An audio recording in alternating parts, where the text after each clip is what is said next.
pour moi, il y a un truc unique qui est la poésie. C'est ça c'est ce qui lie, c'est le lien entre toutes les disciplines toutes les disciplines que je peux pratiquer, c'est la poésie. Et ensuite, des fois, j'ai le sentiment que tel médium sera plus adapté à la poésie que j'ai sur le moment. Comment j'ai envie de la... Et donc voilà, donc c'est vraiment par rapport au sujet, au thème que j'aborde. Je me dis non, ça serait mieux d'en faire une chanson, par exemple. Ça, dans un album, on peut... Ah ouais, mais quand même ça, une pièce de théâtre, je pourrais trouver... Ah non, ça peut-être, je peux écrire un essai. Ou alors ça, non. Ah, il faut en faire un film. Je réfléchis comme ça, en fait. Mais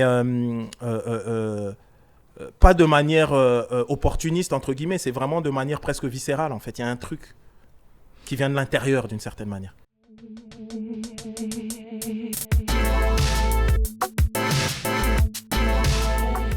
Bonjour et bienvenue dans En Bonne Voix, le podcast dédié au pouvoir des mots et à la puissance de la parole. Je m'appelle Rokhaya Diallo, je suis journaliste, autrice et réalisatrice. En 2022, j'ai créé Word, la première école de prise de parole en public pour démocratiser l'accès à la sphère publique et promouvoir le langage comme affirmation de soi et arme de conviction.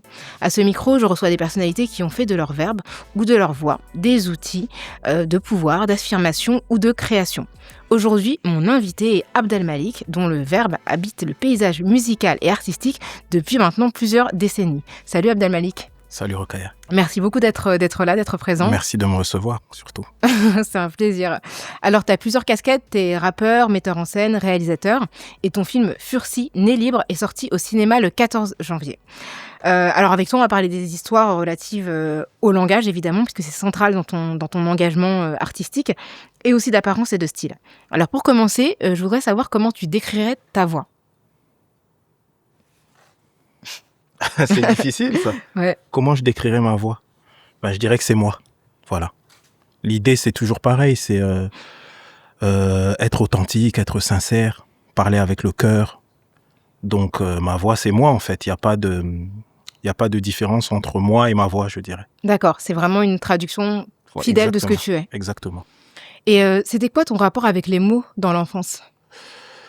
Ça a toujours été important. Au départ, très jeune, j'ai eu une sorte de dyslexie comme ça, légère. Et donc, j'avais un rapport d'une certaine manière distancié avec les mots. Parce que précisément, c'était compliqué pour moi. Et quand je suis sorti de là, on va dire ça comme ça, c'est comme si je passais, de l'obscurité à la lumière d'une certaine manière. Et tout d'un coup, les mots résonnaient, voulaient dire quelque chose, je pouvais les utiliser, et puis ça n'a jamais cessé. Et j'ai compris très vite, par rapport à l'environnement dans lequel j'ai grandi, qu'en fait, très vite, j'ai compris le pouvoir des mots. J'ai grandi dans un environnement où c'est pas tant les mots c'était physique, en fait. Mais j'ai compris que même dans cet environnement-là, la puissance des mots, comment les mots pouvaient... Donc très vite, puisque très jeune, j'ai saisi la puissance des mots. C'est incroyable parce que c'était exactement ma question. J'allais te demander à quel âge et à quel moment tu as réalisé le pouvoir des mots. Est-ce qu'il y a un événement particulier qui t'a fait prendre conscience du pouvoir des mots ? Un jour, je devais avoir peut-être 11 ans. J'étais avec un ami à moi, j'ai grandi à Strasbourg, dans le quartier du Neuf à Strasbourg. Et en fait, il y avait des gens qui étaient en embrouille. Et j'étais avec mon ami, on a rencontré l'une des personnes qui était en embrouille avec nos amis. Et on était tous les deux, et il était physiquement beaucoup plus fort que nous, et plus âgé, plus grand, et il est venu vers nous, et normalement, on devait se battre. Et je sais pas ce qui m'est passé par la tête. Je me souviens plus les mots que je lui ai dit, mais j'ai réussi à le convaincre. Non seulement on ne se batte pas, mais il s'est mis de notre côté, il s'est rangé de notre côté. Et ça m'a vraiment marqué parce qu'après, avec mon ami, on en a parlé beaucoup. Et je me suis dit, waouh, on s'est pas battu en fait. Et rien que par les mots, on a réussi à faire ça. Et on a même réussi à faire, évidemment, tout relatif à l'âge qu'on avait, etc. Mais on a même réussi à faire un ennemi, un ami. Donc c'était vraiment, ça m'a bouleversé. Et ça a changé quelque chose dans ton approche des mots ? Ça a tout changé. C'est que tout d'un coup, j'ai compris qu'il n'y avait pas... Parce que avant cet événement, j'étais convaincu qu'en fait, il fallait se battre physiquement tout le temps parce que c'est comme ça que j'ai grandi. Autant dans mon foyer, autant dans la maison, que dehors, en fait. C'était toujours... on devait en venir au point, d'une certaine manière, pour régler les choses. Et c'est pour ça que j'ai aussi un rapport très particulier à la violence. Et j'ai compris que non, en fait, qu'il y avait une option. Et l'année d'après, l'année d'après ou 1 an et demi après, mon frère aîné qui avait monté le groupe de rap NAP avec des amis de la cité, il découvrait mon journal intime, mais vraiment au sens propre, parce que c'était mon journal intime. Et lui, il y avait un cadenas, il casse le cadenas, il regarde ce qu'il y a dedans et tout ça. Okay. Et il Donc me il l'a dit... pas découvert, il l'a... Non, il a fait ce que font des fois les frères aînés. C'est-à-dire, ils pensent qu'ils ont tous les droits. Mais bon, en tout cas, il a vu ça et il me dit, au lieu d'écrire tes trucs, tu devrais nous rejoindre. Comme ça, tu pourrais faire quelque chose de tes textes. Ça pourrait servir à quelque chose. Et là, ma vie, d'une certaine manière, a basculé. Alors, avant que tu rendes tes textes publics, comment t'es venue la démarche de ce journal intime et pourquoi tu pensais que ces mots avaient une valeur au point d'être écrits? Parce que précisément, c'est comme si je ne savais pas parler, je ne savais pas écrire, tout. Et quand j'ai su faire ça, il y a eu comme une sorte de presque de boulimie des mots. D'ailleurs, j'ai lu des livres qui n'étaient évidemment pas de mon âge. J'ai lu plein de livres, j'ai commencé à écrire. Très vite, je sentais que l'écriture, que c'était important pour moi en fait. Et donc ça s'est traduit par un journal intime. Et j'ai commencé à écrire et c'était important. Au début, j'écrivais un peu ce qui se passait dans la cité, ce qui se passait à la maison, ce genre de choses. Et puis d'autres choses un peu... Bref. Et après, et après, j'ai commencé à écrire des poèmes. C'est-à-dire ça en poème, en fait. Parce que je voulais imiter les poètes que je lisais. Et donc, j'ai commencé à... Et c'est parti comme ça, en fait. Wow. Est-ce que, du coup, quand tu écrivais pour toi ou est-ce que inconsciemment tu parlais à quelqu'un? Je pense qu'il y a eu une progression. Au départ, c'était vraiment pour moi. Et c'était pour moi, mais aussi pour prouver, puisque moi, mes parents se sont séparés tôt. Mon père, c'était un intellectuel. Et quand il est parti, il n'a pas laissé grand-chose, mais pour dire, il n'a rien laissé en fait. Mais il a laissé une bibliothèque. Une petite bibliothèque avec plein de bouquins comme ça. Et pour moi, il y avait toujours... Bon, je vais pas faire de la psychanalyse de comptoir ou quoi, mais il y avait quelque chose qui était lié à lui, en fait. Et le fait d'écrire, d'une certaine manière, ça me reliait à lui. Donc, c'était pour moi, c'était pour lui. Et puis, petit à petit, c'est devenu... Je sais même pas si finalement, le fait que mon frère ait découvert le truc, s'il n'y avait pas une envie aussi que, quelque part, que quelqu'un lise, en fait. Et effectivement, il a lu. Et ça a changé beaucoup de choses. Et donc, tu as rejoint NAP. Ouais. Comment tu es passé de l'écriture à l'énonciation? Précisément, il me dit, comment tu feras quelque chose? J'avais 12 ans et demi, 13 ans. Et il me dit, au moins, tu feras quelque chose de tes textes. Donc, très vite, eux, ils rappaient sur... ils organisaient des soirées. Et au milieu de la soirée, ils se mettaient en mode MC. Et donc, ils rappaient sur les phases B de vinyle américain et tout ça. Mais à chaque fois, puisqu'ils organisaient des soirées assez... Mais il fallait écrire. Vous pouvez pas toujours faire yo, freestyler, dire à un moment donné. Donc, j'ai commencé à écrire pour moi, pour eux, pour ça. D'accord. C'est là que l'idée, c'était par rapport à ça au départ. Et puis après... Et donc, il y a la transition entre le moment où tu écris et le moment où tu verbalises. Ouais. Qu'est-ce qui se passe chez toi? Pour moi, c'est comme si c'était une suite logique. Il y avait quelque chose de... D'ailleurs, très tôt, quand je commençais à lire, je lisais à haute voix. Je lisais pour moi, mais très vite, j'ai commencé... j'étais dans ma chambre, j'avais des bouquins mais ça aussi, je suis obligé de te parler de ça. C'est que, en fait, cette même période, en fait, ça a duré, c'est une période entre 12 ans et 16 ans, où j'ai perdu beaucoup de proches qui sont morts, ou d'autres qui sont retrouvés en prison, mais beaucoup de morts. Et en fait, on était un groupe, et je me suis retrouvé seul. Parce qu'il y en a temporairement qui étaient en prison, d'autres qui étaient morts. Je me suis retrouvé seul. Et donc, j'ai commencé à lire plus encore. Et en fait, mon rapport à la lecture et aux auteurs, c'est comme si c'était des amis. C'est comme si c'était des... Et donc, du coup, je lisais comme on tient une conversation, comme on parle avec quelqu'un. Donc, je lisais, comme ça, j'étais dans ma chambre et je lisais à haute voix. Et c'est pour ça, ça a fait un truc un peu étrange, mais c'était ce truc, en fait, où je lisais à haute voix. Et ça me faisait du bien. Donc, très vite, j'avais pas bien sûr, il y a cette voix intérieure, mais il y avait aussi une voix à l'extérieur et je me suis entendu très vite. Tu la connaissais, en fait, cette voix, avant le rap. Avant le rap. Ce qui fait que quand je l'ai entendu enregistrer, c'était pas un choc comme la plupart des gens. Ouais. Parce que les gens, quand ils s'entendent, mais moi, j'étais pas si surpris que ça. Alors, au milieu des années 2000, tu es devenu vraiment une figure du paysage un peu plus mainstream que celui du rap et du hip-hop. Et t'as incarné, en tout cas moi, c'est comme ça que je l'ai observé, tu es venu incarner une forme de sagesse. Peut-être qu'on mettait un peu en opposition avec d'autres rappeurs qu'on considérait comme plus violents, plus marginaux et avec lesquels on ne pouvait pas forcément interagir. Est-ce que c'est quelque chose que tu as investi consciemment ou volontairement et comment tu l'as vécu? En fait, la chance que j'ai eue, c'est que avant de venir à Paris, comme on dit, en fait, avec NAP, on avait déjà une vie, on va dire, de personnalité publique, entre guillemets, on va dire ça. Non, en fait, même sans guillemets, à Strasbourg, dans notre région. Ce qui fait que ce rapport à la notoriété, les médias qui nous cataloguent, en fait, je connaissais déjà. D'accord. Donc, quand je suis arrivé dans les grands médias, d'une certaine manière, en fait, je calculais pas ça. Moi, ce qui était important, en fait, ils pouvaient penser ce qu'ils voulaient de moi. Mais ce qui était important, c'est que je sois cohérent, moi et moi-même. Donc, les oppositions, les trucs, je voyais des choses, mais j'en avais rien à faire, en fait. Parce que ce qui était important, c'est est-ce que je suis moi? Après, la distorsion, le truc, est-ce que ça me regardait pas, en fait. Ce qui fait que j'ai pas... Et jusqu'à aujourd'hui, ça c'est encore, je dirais, d'une certaine manière, ça, c'est devenu encore plus... Comment dire? C'est devenu encore plus important, cette attitude-là. Mais il y a ce truc où chacun pense ce qu'il veut et c'est pas à moi de dire aux gens comment ils doivent penser, qu'est-ce qu'ils doivent interpréter de mes mots, etc. ou de moi. J'ai jamais été dans le truc mais non, mais en fait, je voulais dire que... Non, j'ai dit ce que j'avais à dire et je le pense et je l'ai pensé, je suis comme je suis. Voilà. Ça, c'est hyper intéressant ce que tu dis parce que moi, de la manière dont je percevais les choses, je me posais la question de... Tu sais, souvent les médias, en plus on était juste après les révoltes de 2005, donc voilà, les banlieues étaient hyper stigmatisées, ça brûlait de partout, etc. Enfin, sans comprendre que ça venait quand même d'une violence policière. Ouais, complètement. Et j'ai l'impression qu'il y avait le besoin d'avoir un noir de banlieue, même si tu venais de Strasbourg, en tout cas un noir rappeur un peu gentil dans le paysage public, et que tu incarnais ça à la perfection parce que tu slamais.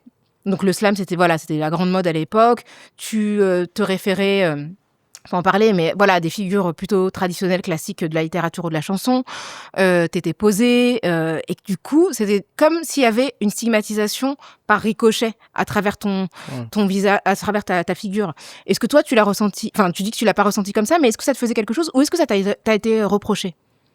Ah, moi, il y a beaucoup de choses qu'on m'a reproché. On m'a dit des choses, les miens, les trucs. Mais encore une fois, je pense, vraiment en toute humilité, je le dis vraiment en toute humilité, que j'avais une maturité suffisante pour pas me laisser bouffer par le truc. D'accord. Parce que, en fait, pour moi, si je parlais bien ou si j'avais cette attitude, c'était parce que je me disais, ma mère, elle regarde, mes frères regardent, les gens qui ont grandi, le petit Abdelmalik regarde, et qu'est-ce que je vais lui laisser à lui? Pas les arguties, genre, on est comme ça, oui.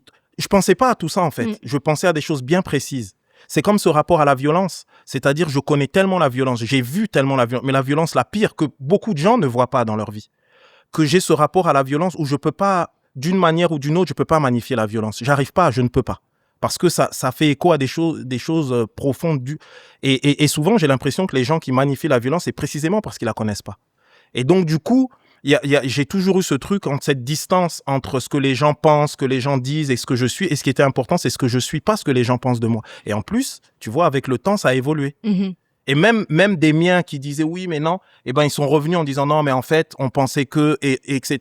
Donc... Mais je te dis la vérité, même moi, j'étais très critique. Enfin, je te connaissais pas personnellement, mais c'est vrai que quand je te voyais, tu vois, j'étais très impliquée, en tout cas, j'étais très choquée par les révoltes à l'époque et je me disais, on a besoin de changer les choses, de faire la révolution, etc., etc. Et quand je te voyais, je me disais, mais en fait, pourquoi ils ont besoin de tempérer une colère qui est légitime et qui s'exprimait à un moment... Et donc, effectivement, avec le temps, déjà, j'ai fait ta connaissance et puis voilà, j'ai pris quelques années depuis, quoi. Donc, je vois les choses différemment, mais à l'époque, moi aussi, ça me... Parce que, tu sais, et aussi un autre truc, c'est que j'avais très tôt conscience du temps long. C'est-à-dire que je me disais, si je me comporte de cette manière, comment dans 10 ans, si je regarde rétrospectivement, est-ce que je vais, tu vois, est-ce que je vais regretter d'avoir... je pensais, ça par contre... t'avais une conscience quand même. Une conscience et très tôt. Et donc du coup, si tu veux, à l'heure où on est en train de parler aujourd'hui, quand je regarde derrière, en fait, je regrette rien. Parce que tout est en phase. Et après, on pourra parler des mots parce que pour moi, par exemple, il y a quelque chose qui était fondamental dès le début et qui l'est toujours, c'est la cohérence. Comment la constance et la cohérence. Et que le temps long, en fait, c'est lui qui a raison in fine. Et ce qui est peut-être perçu de manière trouble aujourd'hui, si on est bien assis j'ai envie de dire d'abord dans l'honnêteté intellectuelle, dans l'honnêteté humaine. En fait, l'honnêteté d'un point de vue général, on peut pas être dans le regret in fine. Après, il y a vraiment cette idée d'être toujours quand même dans une tenue intellectuelle. C'est-à-dire, ça c'est important, que ça se tienne. Qu'on soit d'accord ou pas d'accord, ça c'est autre chose, mais que ça se tienne. Et donc ça, j'ai conscience de ça et je réfléchis énormément par rapport à ça. Et est-ce que tu t'inscris dans une filiation par rapport à d'autres auteurs ou pas spécialement ? Tu sais, j'ai du mal à répondre parce que disons que ce qui me rend frère ou avec des auteurs, c'est tous ces auteurs qui ont une conscience morale, qui à un moment donné réfléchissent sans être moralisateurs, mais qui ont une conscience morale en fait, et qui savent finalement que le temps, l'époque nous juge aussi. Et est-ce qu'on aura pu se tenir debout quand tout le monde voulait qu'on agisse autrement? Et nous est-ce qu'on a suivi la foule? Est-ce qu'on a été c'est ça en fait. Donc du coup, je peux le retrouver de manière parcellaire ou plus complète chez certaines autrices, certains auteurs. Je peux le trouver ici et là. Mais de là à dire qu'il y a une filiation, je vais dire un tel, c'est voilà. Les gens qui me connaissent savent l'amour que j'ai pour Albert Camus, par exemple, pour Aimé Césaire, et pour les auteurs genre les stoïciens, enfin ces figures-là un peu antiques. Mais voilà, c'est un peu ici et là. Et donc, on a parlé de l'écriture par rapport à... Enfin, l'écriture, le rap, mais tu as écrit pour d'autres formes, tu as mis en scène, tu as écrit pour la scène, tu es réalisateur aujourd'hui et scénariste. Comment on passe de l'un à l'autre et qu'est-ce que ça convoque chez toi de passer d'un support à l'autre ? D'abord, tu as raison de parler de support parce que pour moi, il y a un truc unique, c'est la poésie. C'est ça, c'est ce qui lie, c'est le lien entre toutes les disciplines que je peux pratiquer, c'est la poésie. Et ensuite, des fois, j'ai le sentiment que tel médium sera plus adapté à la poésie que j'ai sur le moment. Comment j'ai envie de la... Et donc voilà, donc c'est vraiment par rapport au sujet, au thème que j'aborde. Je me dis non, ça serait mieux d'en faire une chanson, par exemple. Ça, dans un album, on peut... Ah ouais, mais quand même ça, une pièce de théâtre, je pourrais trouver... Ah non, ça peut-être, je peux écrire un essai. Ou alors ça, non. Ah, il faut en faire un film. Je réfléchis comme ça, en fait. Mais... pas de manière opportuniste, entre guillemets, c'est vraiment de manière presque viscérale, en fait. Il y a un truc qui vient de l'intérieur, d'une certaine manière. Et justement, ton dernier film, Furcy, né libre, raconte la bataille judiciaire d'un homme qui, presque toute sa vie, a combattu les instances françaises pour prouver qu'il a été injustement réduit à l'esclavage. Et je voulais savoir comment tu as eu connaissance de l'histoire de Furcy et pourquoi tu as décidé d'en faire un film. Alors, on est en 2010, je suis sur l'île de la Réunion, je fais un concert. Le livre de Mohamed Aïssaoui, duquel est tiré le film, vient d'avoir le Renaudot. Des jeunes viennent me voir, ils veulent faire une pièce de théâtre. Ils veulent que je mette en scène. Je lis et je me dis, j'arriverai pas. C'est trop dense, c'est trop important. Donc je mets de côté. Et je continue à vivre. Je vais notamment à Nantes, où tu sais, Nantes, donc cet ancien port négrier et tout, et les événements qu'il y a au moment des commémorations. Donc il y a ce musée de l'esclavage qui est important, le mémorial. Il y a les différentes activités, des conférences, des concerts et tout, et ils prennent des parrains chaque année comme ça. Et cette année-là, les parrains, c'était Françoise Vergès, moi-même, et Patrick Chamoiseau. Et c'est ce que j'ai appris, c'était bouleversant en fait. Non seulement ce que j'ai appris, les conférences, mais aussi les discussions avec Françoise, avec Patrick et tout, ça a été vraiment... Et à ce moment-là, d'une certaine manière, c'est comme si Furcy infusait en moi. Ensuite, après ça, il y a les gens de Fox, Searchlight, qui rentrent en contact avec moi parce que ils distribuent le film de Nat Parker, Birth of the Nation, sur Nat Turner et sa révolte en Virginie et tout ça. Et donc moi, je vois le film me bouleverse, c'est vraiment le terme. Je vais à Los Angeles, je le rencontre, on parle, on sympathise fort et il m'explique, il me parle de l'esclavage, il me parle de la spécificité de la Virginie, il me parle de... Et moi, je l'écoute et tout. Et je me dis, ouais, mais ça, c'est des Américains. Nous aussi, on a notre histoire liée à ça. Il faudrait quand même qu'on puisse raconter. Et Furcy continue à infuser. Je reviens, je vais voir mes amis au musée d'Orsay. Ils me disent, voilà, on est en train de préparer une grande exposition. Ça s'appelait Le Modèle Noir de Jéricho Amatis, etc. et tout. et ils veulent que je participe. Je participe effectivement. Je fais un beau livre basé sur le tableau de Pierre Puvis-Chavannes, le jeune noir à l'épée. Ce beau livre coédité par Présence africaine. Et je fais un album également avec ça. Et je fais aussi un spectacle qui mélange rap, déclamation poétique et danse. Donc je travaille avec le chorégraphe Salia Sanou, le chorégraphe burkinabé. Et pendant tout ça, on est dans le momentum George Floyd, l'affaire Adama Traoré. Et tout ça donc tourne forcément en moi. Et c'est à ce moment-là où le producteur Étienne Comar rentre en contact avec moi et dit voilà, j'ai acheté les droits d'un livre et je voudrais te proposer la réalisation du film. Et donc moi je vais le voir, je dis ok. Et il me tend le livre de Mohamed Aissaoui quasiment 10 ans, jour pour jour après. Oui, parce qu'on était en 2020 au moment du mouvement Black Lives Matter. Exactement. Ouais, et il me tend et là, sauf que là, je savais exactement ce que je voulais faire sur tous les plans. T'étais prêt. J'étais prêt. Et à la fois philosophiquement, d'un point de vue esthétique, enfin j'étais prêt, je savais vraiment ce que je voulais faire. Et donc voilà. C'est venu comme ça. Et donc, ce qui vraiment sauve Fursi, en tout cas ce qui lui permet vraiment de se battre, c'est vraiment de s'appuyer sur des mots, donc sur un acte d'affranchissement qui dit que sa mère est libre, qui fait que normalement elle est née libre, sauf qu'en fait on ne lui a jamais dit. Et donc on voit la bataille dans des instances judiciaires. Et comment tu as travaillé justement sur cette verbalisation à la fois de l'injustice et aussi l'énonciation de la loi dans les prétoires? De plusieurs manières. D'abord, on a énormément... D'abord, quand Étienne Comar est venu me voir, il est venu avec un scénario qu'il avait fait. Évidemment, j'ai repris, mais j'ai travaillé... Ma matière, c'était son scénario, le livre de Mohamed Aissaoui, et puis aussi des minutes du procès, et des historiens, différents historiens que j'ai consultés, avec qui on parlait, etc. Et c'est un peu tout ça. Mais ce qui est sûr, c'est que je voulais faire quelque chose, je voulais faire un film d'abord, où précisément, la voix. Il y avait quelque chose je voulais vraiment faire quelque chose qui soit que la voix, d'une certaine manière, le fait de porter la voix sauve. Le fait de réfléchir avec les mots et donc j'ai pensé ça très vite. Donc très vite, je savais que ça allait être un livre, tu vois, lapsus non révélateur. Je savais que ça allait être un film bavard et je voulais qu'il le soit.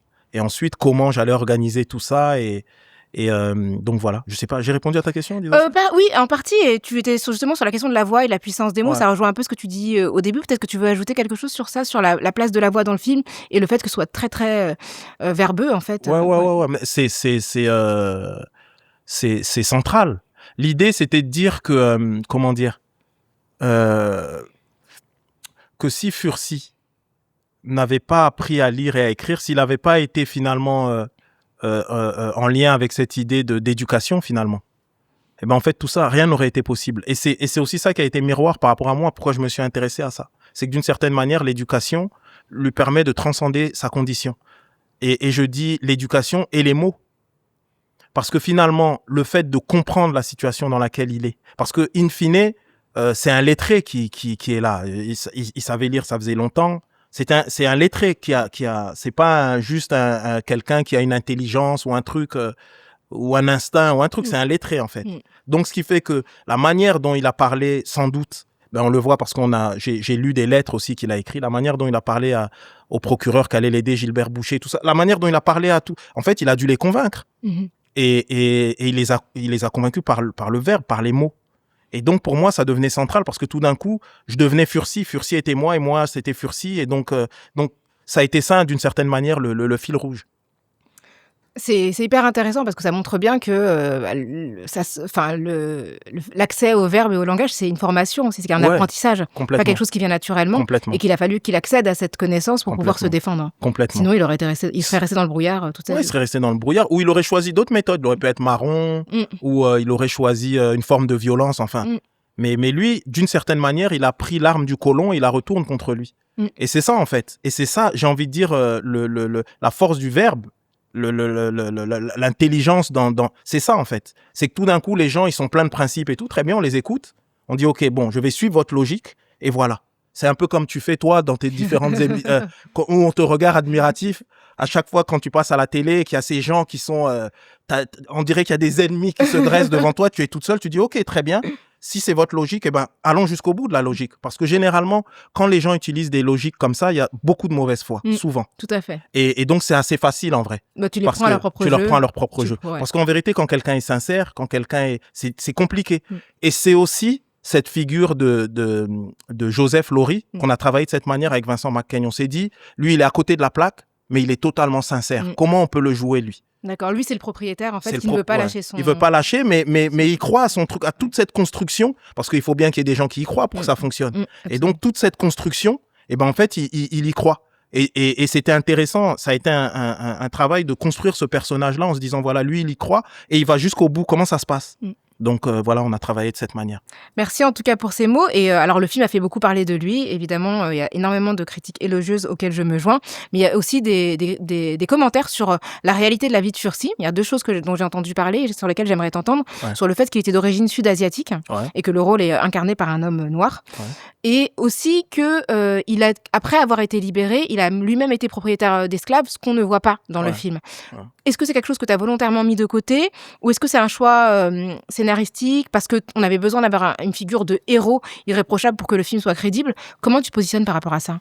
C'est un tout petit peu plus complexe que ça. C'est d'abord, il n'y a évidemment, j'ai regardé avec tous les historiens, et tous les historiens le diront. En fait, on ne sait pas comment. On sait que sa mère était d'origine indienne, donc indienne, mais son père aurait pu être un blanc, comme ça aurait pu être un noir. D'accord. Donc, en fait, il n'y a rien, il n'y a pas de gravure, il n'y a rien, on ne sait pas, absolument. Les gens sont partis sur l'idée parce que sa mère est indienne et que les propriétaires étaient blancs et que généralement les propriétaires violaient et ils sont dit, mais il y avait aussi des esclaves parce que, en fait, ils fonctionnaient les propriétaires fonctionnaient comme on fait avec les animaux. C'est-à-dire, ils se disent, là, il y a un mâle, là, il y a une femelle. Des fois, ça fonctionnait comme ça. Et moi, quand j'ai vu cette espèce de vide, je me suis dit, c'était une opportunité pour moi de pouvoir mettre un homme noir, mais sans nier le côté, l'aspect indien, puisque sa mère est indienne. Donc, il pouvait parfaitement être métis, indien, noir, africain.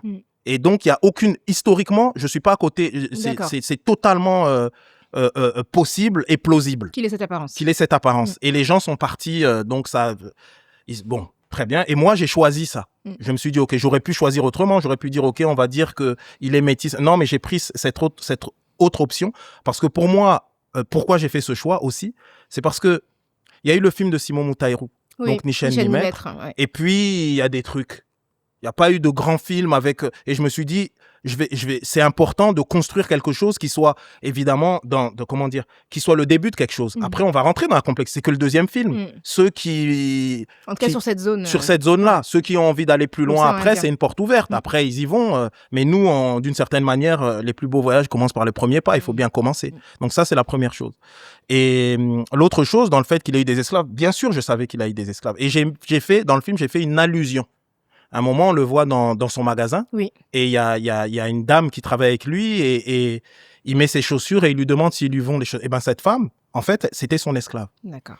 Et j'ai décidé de ne pas mentionner parce que c'était pas mon propos. Je me suis dit c'était une complexité parce qu'encore une fois, mon film est inspiré de faits réels, mais c'est une fiction. Et je l'ai toujours dit. Et donc, dans une fiction, en 1h48, on peut pas raconter véritablement la vie totale et pleine d'une personne, mais surtout, on fait des choix, on nomme certaines choses, on en invente d'autres, etc. Donc, j'ai fait mon travail, celui d'un cinéaste qui fait un film de fiction, inspiré de quelque chose de réel. Donc, j'ai pas voulu prendre, et précisément, parce que c'est pas que je voulais une figure, je voulais un héros, mais je voulais que son acte héroïque, parce que son acte reste héroïque, ne soit pas entaché je voulais laisser une certaine pureté là-dedans. Et puis après, laisser aux universitaires, aux spécialistes et tout, aux historiens, faire leur travail. Et peut-être aux réalisatrices ou aux réalisateurs de demain qui voudront aller plus loin dans cette histoire-là, je leur laisse la suite. Mais bon, voilà, moi, j'ai fait ma part d'une certaine manière. Ouais, tu t'es emparé de ton droit à la fiction. Bien sûr, bien sûr. Alors toi, quand tu parles, je trouve qu'il y a toujours quelque chose pas de retenu, mais d'assez posé, qui comment dire, correspond à cette image de sagesse qu'on a voulu te faire incarner ou que tu as incarné à l'époque où tu es apparu dans la sphère publique. Et dans l'islam soufi dont tu te réclames, la voile est considérée comme un vecteur de présence, plus que de performance. Et tu appartiens aussi à une religion où la récitation, l'énonciation est extrêmement importante. Tu es musulman et c'est vrai qu'on récite, on le fait fort, en chantant souvent. Comment ça a influencé ta manière de t'exprimer, de poser ta voix? Je pense que tout, je pense. D'accord. Ouais, tout dans le sens où d'abord de l'importance des mots, de leur résonance, comment ça impacte les êtres, et le fait que lorsque je réfléchis énormément avant de parler. Il y a un filtre. Je suis pas quelqu'un où les mots sortent comme ça. Il y a toujours une réflexion en me disant, ok, est-ce que ce mot est approprié, et je pense que ça vient de là en fait. Ça vient précisément de l'idée que les mots, en fait, c'est un souffle. Et précisément, la spiritualité, l'esprit, c'est donc le fameux spiritus, etc. C'est pareil. C'est un souffle, et donc ça donne la vie d'une certaine manière. Donc il faut faire attention. Donc je suis précautionneux vis-à-vis de ça. Mais c'est vrai que pareil, les psalmodies coraniques, etc. C'est des choses qui, en fait, ça imprègne mon être. Donc ma manière d'être, forcément, tout ça est lié d'une certaine manière. Enfin, de toutes les manières. Ouais. Et est-ce que tu as des rituels avant de prendre la parole ? Ouais, disons que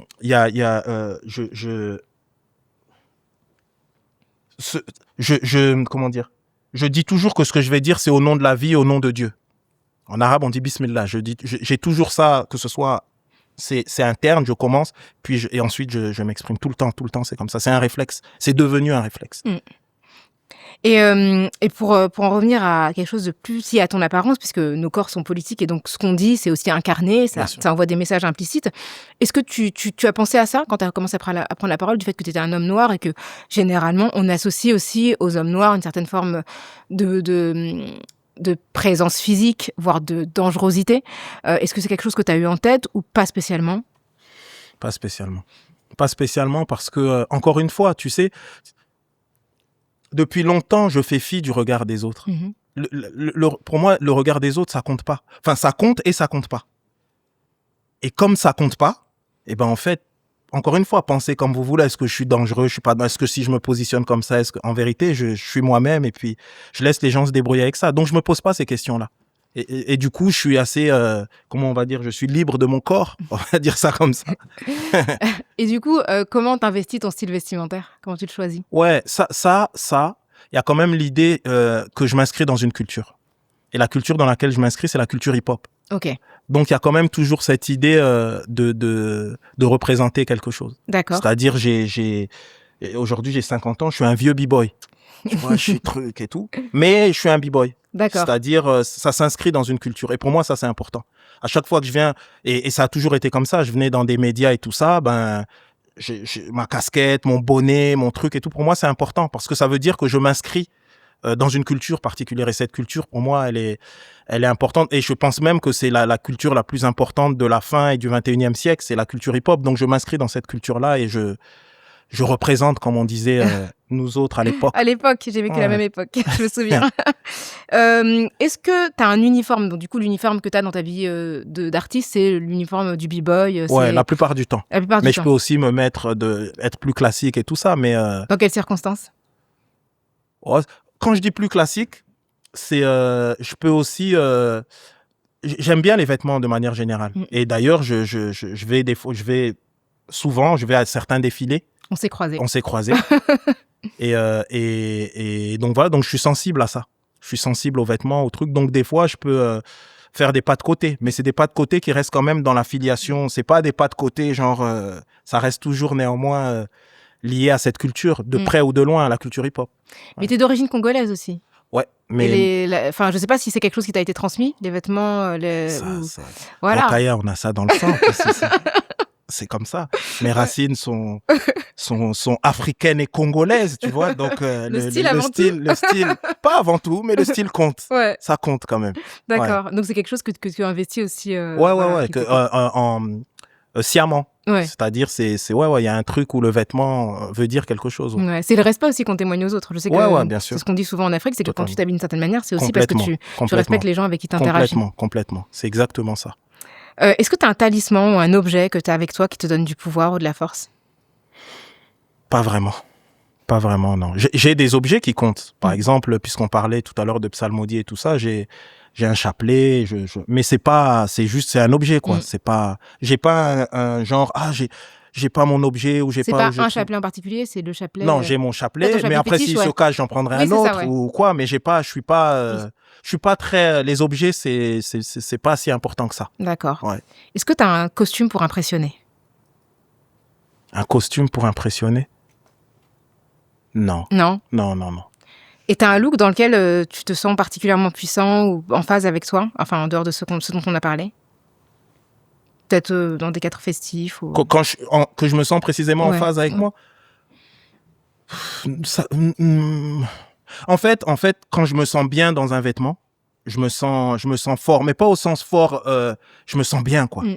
Et donc, ça peut varier et ça dépend des circonstances. Tu vois, je vais aller, je sais pas, à un mariage et je serai costume, cravate et tout ça, je vais me sentir bien.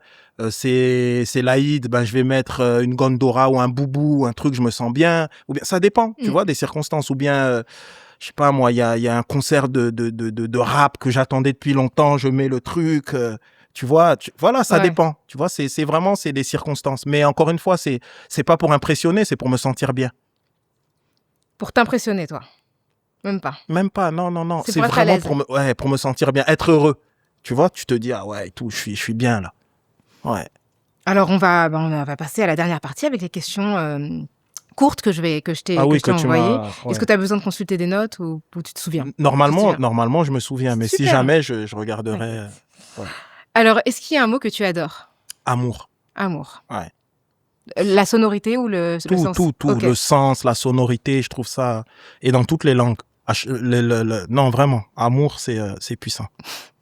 Un mot que tu bannirais? Haine. Pour moi, il y a la haine, les nœuds, les trucs, c'est horrible pour moi. Il y a un truc, ouais, la haine. Tu reçois de la haine en ligne ou pas? Je calcule pas. Calcule Tu pas. sais, moi, j'ai un truc. Donc, je suis un peu dans les réseaux sociaux, mais un tout petit peu. Ouais. C'est-à-dire un peu sur Insta, un peu sur... Dès qu'il y a un truc négatif, hop, je bloque, j'enlève. Je regarde même pas, en fait. Je vais pas me polluer avec ça parce que regarder, ça pollue. Donc, tout de suite, j'enlève. Parce que c'est pas fait pour ça. Donc, et les gens qui font ça, je me dis, mais je t'ai rien demandé. Ouais, c'est clair. En fait, moi, j'ai posé un truc et voilà. Donc, dès qu'il y a un truc, le moindre truc, mais je te dis, et des fois même, ça me fait un peu plaisir, je t'avouerai. Je t'avouerai que c'est ce petit truc quand des gens, parce qu'ils pensent que je vais leur donner de l'importance. En fait, je leur donne pas d'importance et tout de suite, je bloque, j'enlève et tout ça. Donc, ouais. La haine, c'est pour moi, la haine et les haineux, c'est le non-sens absolu pour moi. C'est très bien. Au moins, c'est très sain pour. Ouais. Il faut on doit penser à notre santé mentale, sinon, tu vois. Est-ce qu'il y a un mot que tu n'as jamais osé dire? En fait, non. Je crois que tous les mots, non, il y a pas des. Que tu as envie de dire, tu les as dit. Je l'ai dit. Mais il y a des mots que je ne dis jamais. C'est les mots vulgaires, en fait. La vulgarité, c'est banni de mon vocabulaire. Jamais un seul mot vulgaire. C'est important. Et depuis longtemps, depuis toujours, j'ai envie de dire. Enfin, depuis toujours. Depuis le moment où j'ai compris justement l'importance des mots. Donc, il n'y a pas de mots vulgaires. Jamais. Est-ce que tu as un tic de langage? Ouais, je dis en fait, je crois. Je dis en fait, en fait. En fait, ouais, en fait. Ouais, moi aussi, je fais la même chose. Ouais. Est-ce qu'il y a une citation qui t'accompagne ou te définit? La meilleure des choses qu'on puisse faire pour améliorer le monde, c'est s'améliorer soi-même. Donc, il y a beaucoup de gens qui l'ont dit, dans des formes différentes. D'accord. Mais la première fois que j'ai lu ça, je crois que c'était Wittgenstein qui disait ça. D'accord. Mais c'est vraiment... Ouais, depuis longtemps, c'est vraiment... c'est presque un mantra. Est-ce qu'il y a un discours qui t'a marqué? Le discours en 1964, si je ne m'abuse, de Malcolm X à Oxford. Ok. En fait, c'était l'une des premières fois j'étais jeune où j'allais à New York et je crois que ça devait être, est-ce que c'était à Harlem? Je crois que c'était à Harlem. Ouais, où il y a des gens qui vendaient un peu des trucs comme ça et je suis tombé sur 2 cassettes vidéo. La cassette vidéo de ce discours de Malcolm à Oxford et une cassette vidéo de Scorsese italienne-américaine. Et donc j'ai acheté les deux. Les deux m'ont marqué pour des raisons différentes. Mais le discours de Malcolm, il était fou. Le discours est incroyable. Et même il y a quelque chose d'assez étonnant, c'est qu'il est en Angleterre et j'ai l'impression qu'il a l'accent anglais. Comme si tout d'un coup, parce que quand même pour les anglo-saxons, le summum de l'intelligence, du chic, du raffinement et tout ça, c'est les Anglais en fait. Complètement. Et donc tout d'un coup, il arrive, il a une tenue spéciale. C'est peu de temps avant qu'il meure. Ouais, il est mort en 64. Ouais, il est mort en 64. Je pense qu'il était à Paris. Non, il a voulu venir à Paris. On l'a pas laissé entrer. On l'a pas laissé entrer. Ensuite, il est parti, il a fait cette conférence à Oxford. Ensuite, il est parti et ensuite aux États-Unis, on l'a tué. Mais c'est incroyable. Je pense que là, on a le Malcolm entier. Et son discours, le charisme, la manière de truc et tout, ça t'a inspiré. Ouais, le fond, la forme, tout. Tout ce qu'il dit ici de Shakespeare, même à la fin, c'était puissant. Est-ce qu'il y a un mot qui t'a blessé? Ah, si, j'ai mis quelque chose. Tous les mots racistes en général. Pour moi, même quand ça m'est pas adressé, je trouve que c'est tellement aberrant, c'est comme la haine. C'est tellement aberrant le racisme que, ouais, ça me... Mais il y en a plusieurs. En fait, il y a le racisme pur et il y a le réflexe raciste. Et le réflexe raciste, des fois, c'est des gens qui ne sont pas racistes. Mais en fait, ils ont des réflexes racistes. Donc, je le perçois pas de la même manière. Mais quand même, ouais, tous les mots racistes, en général, pour moi, c'est pareil. C'est un non-sens absolu. C'est comme s'insulter soi-même, en fait. Ouais, notre humanité, de toute façon, c'est clair que ça insulte notre humanité. Ouais, en général. complètement. Est-ce qu'il y a un mot qui t'a libéré? Amour, aussi. Ouais, complètement. Y a-t-il un mot, une expression que tu répètes avant d'agir? Ouais, c'est ce que je t'ai dit tout à l'heure. C'est-à-dire, je dédie mon action. Je dédie, et je la dédie à la vie, en fait. Et c'est important parce que, de mon point de vue, je dois toujours être porteur de vie. Et faire attention parce qu'on peut être porteuse et porteur de mort. Et que c'est important. Donc voilà, je fais attention à ça. Alors pour la prochaine, je suppose que tu vas pas me répondre, mais je tente quand même. Est-ce qu'il y a une insulte que tu trouves belle ou drôle? Si, il y en a. Ah ouais. Ouais. D'accord. Mais non, que les gens considèrent. En fait, à mon égard, ils m'ont traité de cette manière, pensant que ça m'insultait, alors que je trouvais que c'était beau. Ils ont dit que j'étais bien pensant. Et moi, je trouve être bien pensant, c'est bien, parce qu'on peut être mal pensant aussi. Ouais. Mais eux, ils le vivent pas comme ça. Après, ils disent oui, la bien pensance, le truc. Et moi, ça me va. Bien pensant, très bien. Si je meurs et mon épitaphe c'est bien pensant, je trouve que c'est bien. On a accompli ta mission. Ah ouais, vraiment. Et je le dis, et je te jure, et je le dis sans ironie. C'est pas genre je me protège du truc ou quoi. Non, vraiment. C'est-à-dire la première fois que j'ai entendu ça, on dit oui, mais il est bien pensant et tout ça. Et je me suis arrêté sur le truc. Je me suis dit mais en fait, oui, je suis bien pensant en fait. Ouais. Et c'est bien. Ouais. Est-ce qu'il y a un mot que tu voudrais ajouter au dictionnaire? Alors je crois qu'il y est déjà, mais on n'emploie pas tant que ça. C'est s'entreconnaître. Il y a un passage il y a une traduction d'un grand traducteur de la langue arabe et donc du Coran, où il traduit un verset où il dit Dieu, c'est en substance, donc c'est ça en substance, Dieu vous a créé différents pour que vous vous entreconnaissiez. Et je trouve ça, waouh, s'entreconnaître, je trouve ça magnifique. C'est beau, ouais. Et donc ce mot, je pense qu'il est, est-ce qu'il est dans le dictionnaire? Je sais pas, on va vérifier. Ouais. Est-ce qu'il y a une voix que tu pourrais écouter en boucle? Ouais, la psalmodie du Coran. De manière générale, c'est quelque chose ça me met dans des états de joie et de méditation et tout ça. Et il y a quelqu'un en particulier que tu aimes entendre? Il y en a plusieurs. Okay, ouais, il y en a plusieurs. Mais de manière générale, même quand c'est fait un peu, je trouve ça assez beau, en fait. Il y a une vraie, au-delà de ce que ça veut dire, etc., il y a une beauté esthétique, il y a un truc très particulier, en tout cas, moi, qui me va droit au cœur. Est-ce qu'il y a une voix qui t'impressionne? Alors, ça dépend qu'est-ce qu'on entend par impressionner. Si impressionner au sens, est-ce que ça laisse une marque en moi? Je dirais, il y a la voix la voix d'Albert Camus. Il a une voix très particulière. Je connais pas sa voix. Il a une voix très particulière. Et en fait, je me suis renseigné, je me dis, mais pourquoi il a cette diction, cette voix? En fait, on m'a dit, c'est parce c'était quelqu'un qui était timide face aux médias. Et en fait, il écrivait ce qu'il allait répondre. Ce qui fait que, parce qu'il donc du coup, il y a quelque chose presque de psalmodié déclamer. Il y a une forme de déclamation dans ce qu'il dit et je la trouve vraiment, je la trouve belle. Donc cette voix, ouais, faudra écouter. Ouais, écoute, tu vas sur le net et tout, t'écoutes, tu vas voir, c'est très particulier. Et est-ce qu'il y a, pour terminer, une voix qui t'a formé? Oui, il y en a deux. C'est pas une voix, mais c'est un discours. Le discours de Malraux au Panthéon, tu sais, avec Jean Moulin. Le discours,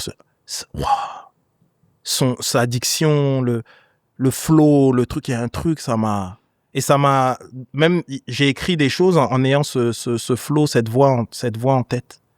Vraiment, c'est et le débit de Jacques Brel. D'accord. Comment mais Dans le chant? Non, pas quand dans le chant. Quand il parle. Il y a un truc que je trouve ça me parle en fait. Il y a un truc quand il répond il a une manière de parler que j'aime beaucoup en fait. Donc voilà. Et donc du coup que j'aime beaucoup, mais c'est des voix qui m'ont aidé dans mon écriture, dans des choses comme ça. Donc Malraux et Brel, ils m'ont aidé dans comment utiliser ma voix artistiquement. Je sais pas si le terme est bien choisi, mais je dirais ça. Ouais. Eh bien, très bien, c'est une belle manière de terminer avec des poètes. C'est la fin de ce nouvel épisode de En Bonne Voix, le podcast dédié au pouvoir des mots et à la puissance de la parole, en partenariat avec mon école Word qui forme à la prise de parole en public. Merci beaucoup, Abdel Malik. Merci à toi, Rokhaya. On peut voir ton dernier film Fursi, né libre au cinéma, en salle. Et il y a tout un dispositif d'éducation pédagogique qui l'accompagne, qui permet aux scolaires de se familiariser avec l'histoire de l'esclavage dans l'océan Indien notamment. Complètement. En Bonne Voix est disponible en audio sur toutes les plateformes et en vidéo sur mon compte YouTube. Cherchez Rokhaya Diallo et pensez à vous abonner si vous venez, revenez. L'école Word est ouverte à tous et à toutes. Toutes les infos sont dans le lien en bio sur mon compte Instagram. Si vous avez des commentaires, des questions, contactez-moi sur mes réseaux sociaux ou sur ceux de l'école, @écoleword. Et pensez à laisser des notes sur les plateformes de podcast, 5 étoiles de préférence et des commentaires pour favoriser notre référencement. L'enregistrement s'est déroulé au théâtre Le Solo. Je remercie Kader Aoun et toute l'équipe et je remercie également Louis Descartiers pour la réalisation. Je vous retrouve très prochainement pour explorer une nouvelle voie. Merci beaucoup, Abdel Malik. Merci à toi, Rokhaya.